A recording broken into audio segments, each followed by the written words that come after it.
अमीर जवान आदमी, यीशु ने उसे सब कुछ बेचने के लिए क्यों कहा? मार्क अध्याय 10 आयत 17 से 22 में हम एक युवक की कहानी पढ़ते हैं जो यीशु के पास एक महत्वपूर्ण प्रश्न लेकर आया। हे गुरु, मैं अनंत जीवन का अधिकारी होने के लिए क्या करूं? वह मोक्ष प्राप्त करने के तरीके पर मार्गदर्शन चाहता था। यीशु ने उसे पहले आज्ञाओं की याद दिलाई, यह कहते हुए, तुम आज्ञाओं को जानते हो, कुछ को सूचीबद्ध करते हुए, जिसमें हत्या न करना, व्यभिचार न करना या चोरी न करना और अपने माता पिता का सम्मान करना शामिल है। युवक ने आत्मविश्वास से उत्तर दिया कि उसने अपनी युवावस्था से इन सभी आज्ञाओं का पालन किया है।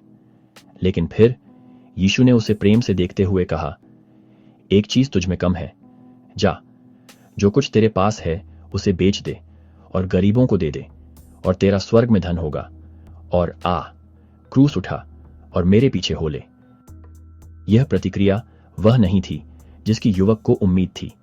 वह बहुत धनी था और सब कुछ बेचकर गरीबों को देने का विचार पालन करने के लिए एक कठिन आदेश था। युवक उदास हो गया और अपनी बड़ी संपत्ति को छोड़ने में असमर्थ होकर चला गया। फिर यीशु ने अपने शिष्यों से बात की, उन्हें धन के खतरों के बारे में सिखाया। उसने कहा, धनवानों का परमेश्वर के राज्य में प्रवेश करना कितना कठिन है।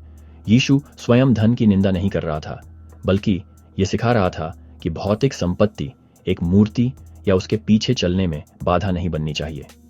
वह चाहता था कि युवक यह समझे कि अनंत जीवन और यीशु का अनुसरण करने के लिए सांसारिक धन और आराम से भी ऊपर परमेश्वर को सबसे पहले रखना आवश्यक है।